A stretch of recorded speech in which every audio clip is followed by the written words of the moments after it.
The Hôtel de Vagues sat quietly at the edge of the Promenade des Anglais in Nice, a faded grande dame clinging to memories of her golden years.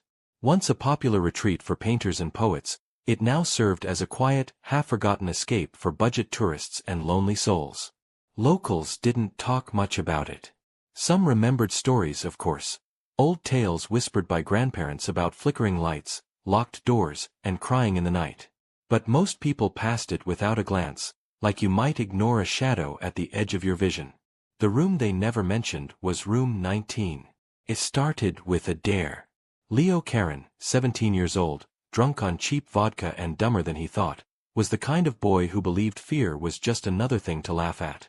He and his 3 friends, Zoe, Inez, and Mateo, had been drinking by the beach all afternoon, celebrating the end of school. A future full of nothing stretched ahead of them, and for now, they were kings and queens of the world. "You know the place is haunted, right?" Mateo slurred, pointing across the boulevard. The others turned to look. The Hôtel de Vagues stood there, soft lit by the amber glow of old street lamps. The windows were dark, except for one flickering bulb near the top floor. "Haunted?" Zoe asked. "Room 19, Mateo said. "Nobody goes in. They keep it locked. Always. Something happened there, like 100 years ago." Leo grinned, the kind of grin only boys with too much ego and too little sense wear. "Bet I could get in." "Don't be an idiot," Inez said. She always played the voice of reason, and Leo always ignored her. "What's the worst that could happen? Ghosts? Please." So they crossed the street, creeping around to the back of the building. The fire escape rattled under their weight. At the 3rd floor, a window hung open like an invitation. The hallway inside was dark, smelled like dust and lavender. Room 19 sat at the far end. A brass number tarnished green from age. Leo jiggled the handle. Locked. He pulled a bobby pin from Zoe's hair and went to work. A minute later, the door creaked open. "Show off," Mateo muttered. "Give me 5 minutes, Leo said. "Then come in if you dare." He stepped inside. The door closed behind him. 5 minutes passed. Then 10. They knocked. No answer. They tried the knob. Locked again.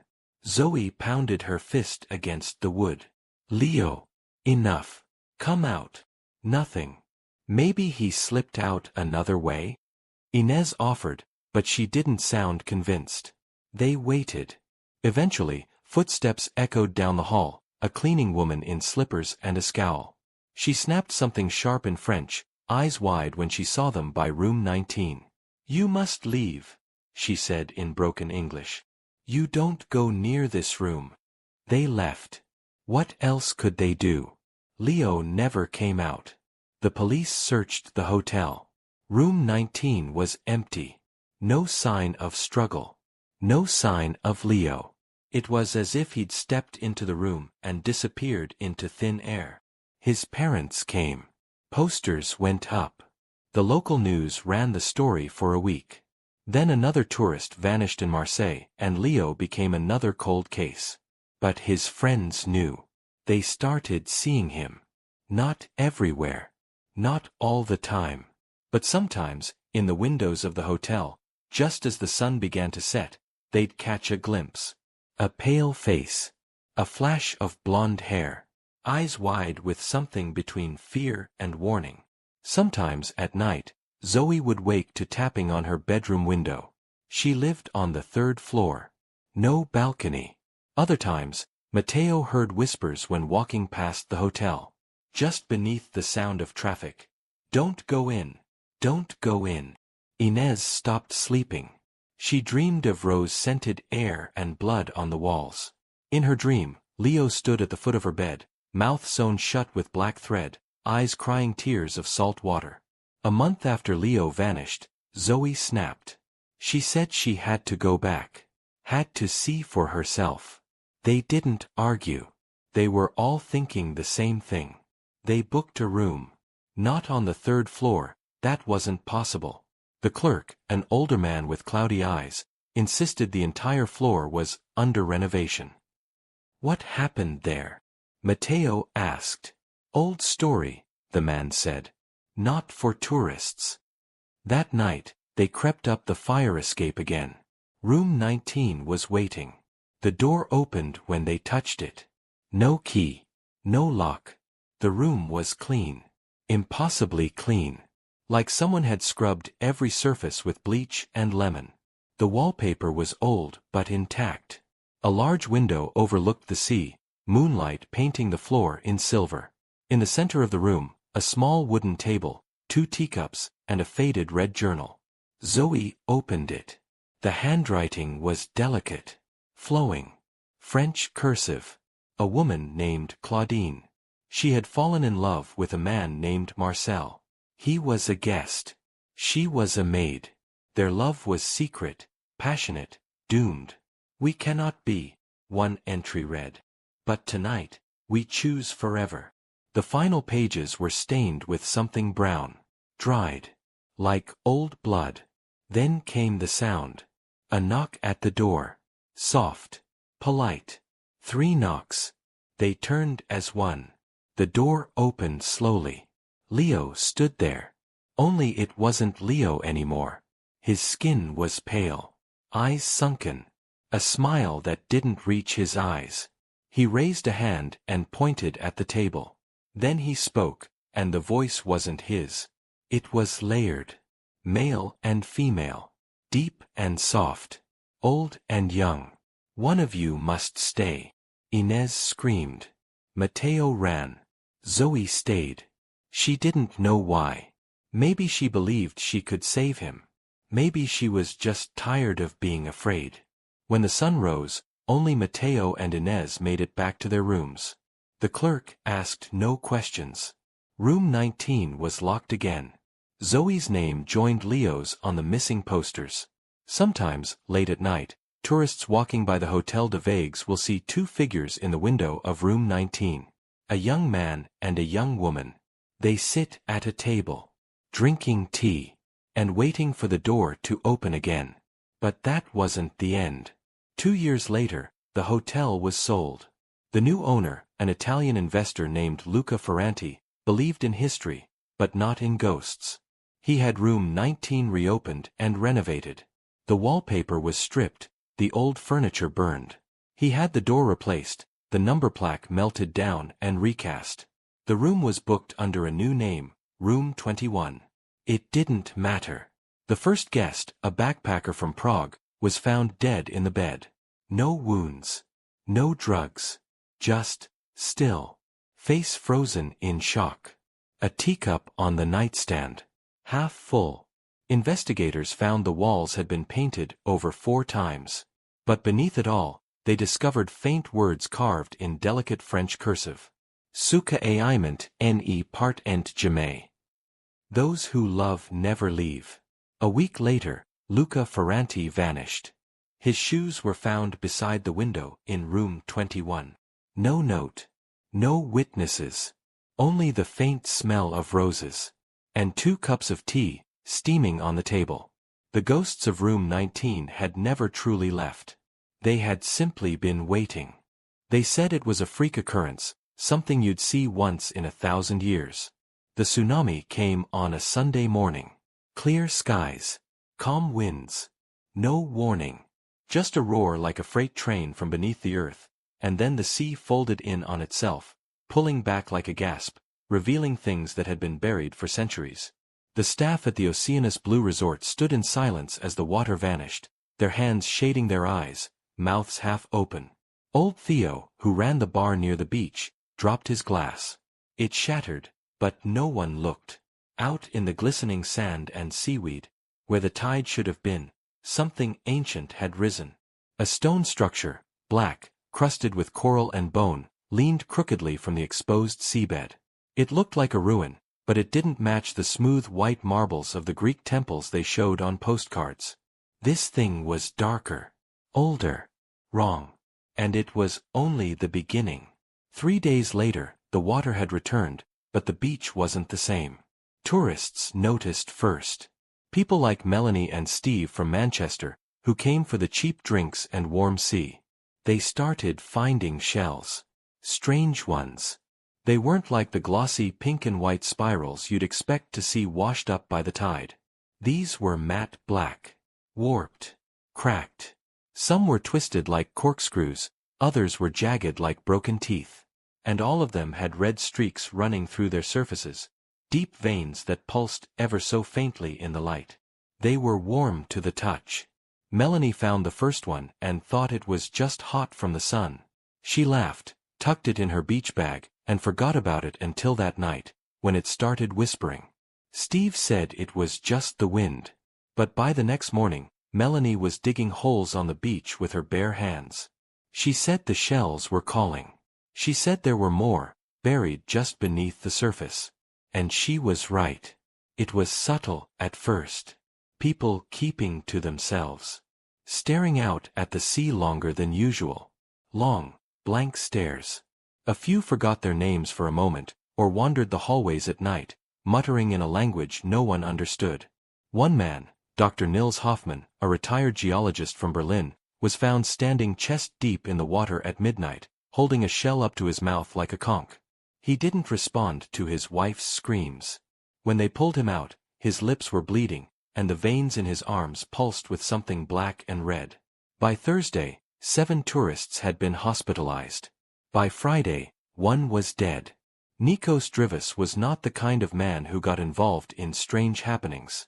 At 63, he was a historian, a quiet man with a gray beard and thick glasses who spent most of his time reading about Byzantine mosaics and forgotten naval battles. But when he saw the black stone ruins that had surfaced offshore, something in him stirred. It wasn't curiosity. It was recognition. He'd seen sketches like them once in a forbidden journal, The Sea Between Time, an untranslated manuscript written by a mad priest in the 1600s. The drawings showed temples built for the ones beneath the salt, and always there were shells, black shells with crimson lines. Bleeding shells. The priest had called them. Nikos began to dig. He spent 2 days reading old documents at the island archives, chasing whispered stories in fishermen's taverns, and translating the fragments he had once dismissed. It all led to one thing. Thal Macheret. The sea djinn. Not a god. Not a demon. Something in between. A being that fed not on blood, but on devotion, deep, fearful, unquestioning worship. A thing that had once ruled this coast when the sea was younger and darker. It had been banished, or buried. But now, the tsunami had shaken it loose. And it wanted worshippers again. Every 7 days. 1 offering. Or the sea would take more. At the Oceanus Blue, the manager had tried to keep the resort running. Even as more guests complained of voices in their rooms, shells appearing on their nightstands, or dreams of drowning in red water, he smiled, offered ouzo, and said, "Don't worry. Greek summer madness." But it was the 7th day now. Saturday night. The beach was empty, except for Theo, who hadn't spoken in hours, just sat near the surf, staring at something in the sand. And Melanie. She had returned. Her eyes were not her own. Her mouth smiled, but it was cracked, and her teeth were bleeding. In her hands, she held a shell the size of a dinner plate, and it pulsed like a heart. Behind her, others followed, Steve, the German doctor, 3 others from the hotel. They moved together, silent, as if their minds had sunk somewhere deep and wet. At the shoreline, they began to dig again. And something began to rise. Nikos stood on the hotel balcony, watching the silhouettes gather at the beach. He knew this part. The journal had described it in chilling detail.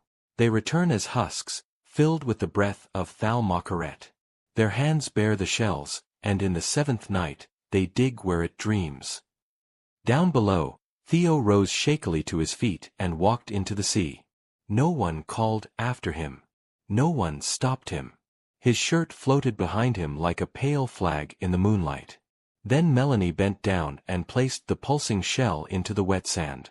It sank slowly, twitching like a creature returning home. The others formed a circle. They didn't chant or speak.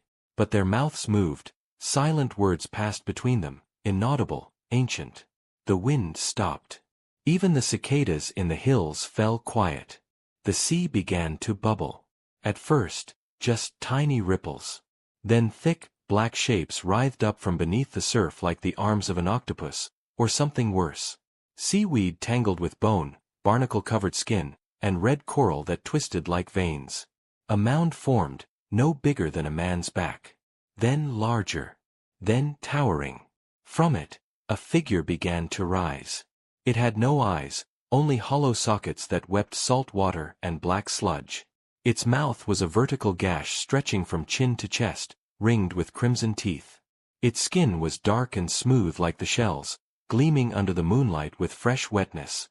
Thalmakaret had returned. Nikos clutched the railing so hard his knuckles turned white. "You don't feed it," he whispered to no one. "You don't worship it. That's how it wins."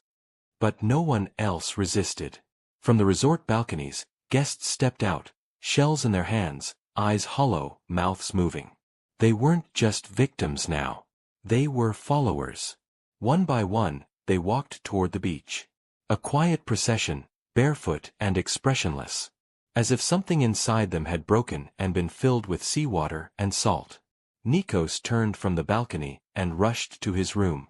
He ripped open his leather satchel and pulled out the only weapon he believed might work, the journal. There were markings in it, drawings, symbols. He didn't know if it was prayer, or warning, or spell. But it was all he had. He ran, heart pounding, lungs burning, across the tiled hallways of the hotel, down the stairs, past the lobby, past the unmanned front desk, and out into the night.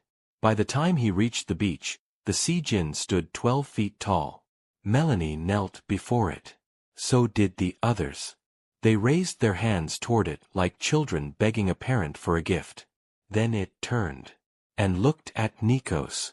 No eyes, but it looked. He felt it in his spine, in his skull, in his blood. Something deep inside him screamed run, but he didn't.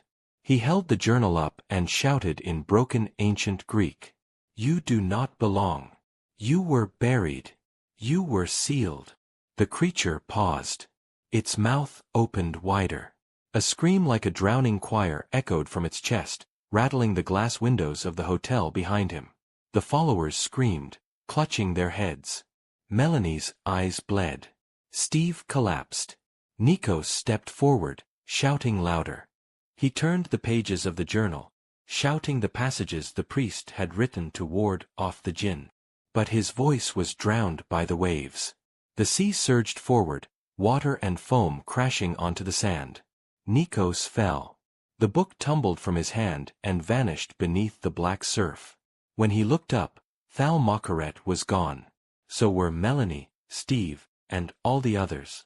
Only the shells remained, bleeding softly in the moonlight. The papers called it a tragedy. A sudden flash flood. Dozens missing. A freak wave. The authorities blamed it on climate change and unusual tidal activity. The Oceanus Blue was closed. Barricaded. But only for a while. 2 months later, it reopened under a new name, Azure Palm Resort. The beach was clean again. The sand white. The water perfect. Only once in a while, when the tide was just right, a shell would wash up, black and red, warm to the touch, whispering softly if you held it close. And somewhere beneath the surface, Thalmakaret waits. For the next 7 days to pass. For the next worshipper. The Hotel Crave didn't look like the kind of place where people died. It sat like a quiet secret on the southern edge of the Black Sea coast, an old pastel blue villa with chipped white shutters, sea-washed balconies, and only 12 rooms. A boutique hotel, the manager called it. Peaceful. Private. Just for summer. It smelled of salt and lavender and something else, something older, like unopened books or old wood floors too long under rugs. Kalin Stoyanov was 28 and needed a job. He wasn't picky. After 6 years of university and 3 years of drifting between Sofia and Varna, he had finally landed a job as the night receptionist at Hotel Crave. His duties were simple. Check in late arrivals, answer phones, log room service, and, most nights, do absolutely nothing. He liked the stillness. The silence. The hours between 11 p.m. and 7 a.m. passed like fog, soft and slow. But that was before the photos started appearing. On his second week, Kalen noticed something odd. There was a corkboard in the staff hallway, old and splintered, pinned with yellowed notes, cleaning schedules, and a faded picture of the original owner shaking hands with a Bulgarian minister back in 1975. Nothing unusual. But one morning, just as his shift was ending, he saw a new photo had been added. It was black and white. A young man. Neatly combed hair. Thin mustache. Smiling just enough. Pinned beneath it, a name card. Georgy Marinov, Room 6, arrives July 3rd. Kalen blinked. The name wasn't in the reservation system. He checked twice. The hotel used a dusty old desktop running a Bulgarian booking app from the early 2000s. Nothing on the screen mentioned a Georgy Marinov. Nothing in the physical ledger, either. When the day receptionist arrived, Kalen asked, "Do you know who Georgy Marinov is?" She frowned. "You're new. Don't worry about that board." He pushed. "Is he coming?" "No. Not anymore." That made no sense. But she turned and walked off, humming to herself. That night, Kalen walked past room 6 more times than he could count. It was unoccupied. Always had been. Sheets were clean. Towels folded. No luggage. Yet when he passed it around 3:13 a.m., he was sure he heard water running. He unlocked the door with the master key and stepped inside. Still. Dry. Empty. A faint whiff of aftershave hung in the air. The kind his grandfather used to wear. He closed the door and walked back to the lobby, more unsettled than he cared to admit. The next morning, the photo of Georgy Marinov was gone. In its place, a new one. An older woman this time. Thick glasses. Gray hair pulled back in a tight bun. Pale lipstick. Clara Petkova, Room 11, arrives July 6th. Kalen stared at it. That night, Room 11 stayed empty too. And yet, around 2:41 a.m., the elevator, which no one ever used, went up to the 3rd floor, stopped, and came back down. Empty. By the second month, Kalen had seen 7 photos added to the board. None of the names were in the system. None ever arrived. And yet, each time, for one night, that guest's room would seem occupied. He heard footsteps. Smelled perfume. Once, he swore he heard someone weeping. The staff never mentioned the board. The guests never saw it. It was only in the back hallway near the laundry door. But the cleaning lady, Nina, avoided that hallway entirely. "Too many names," she once muttered, crossing herself. Kalen did what most people do when faced with something unnatural. He pretended it wasn't happening. Until the night someone did die. The man's name was Alexander Todorov. Real guest. Real reservation. Room 8. He arrived with his wife and their toddler son. They were on holiday from Plovdiv. Smiled at check-in. Drank sangria on the balcony. The kid built a sandcastle shaped like a boat. They stayed 3 nights. No problems. Then, on the 4th night, Kalen saw Alexander's photo pinned to the board. Room 8. July 22nd. He checked the system. The reservation hadn't changed. Still active. Alexander had even signed a credit card receipt that morning. But the board said otherwise.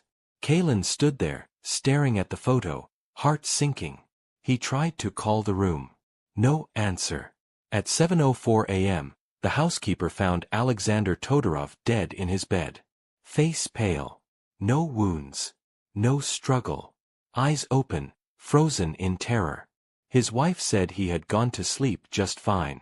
She had felt him shiver once, around 3 a.m. Then nothing. The police came. They found nothing. Heart attack, they guessed. No autopsy requested.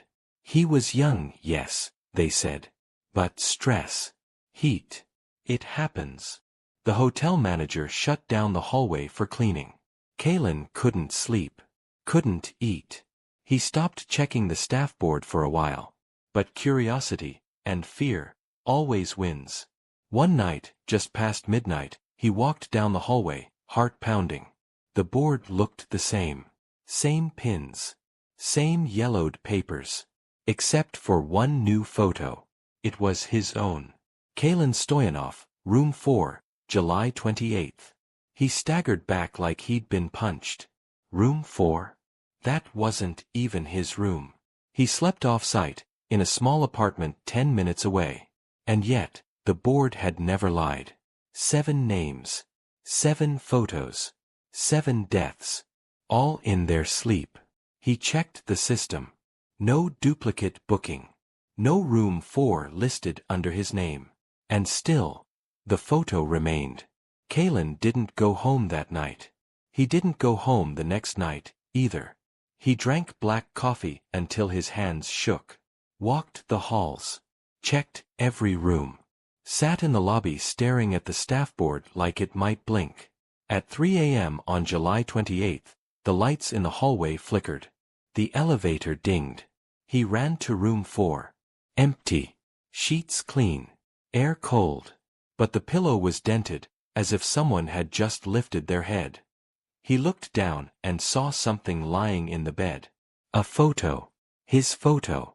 He tore it up and threw it in the trash.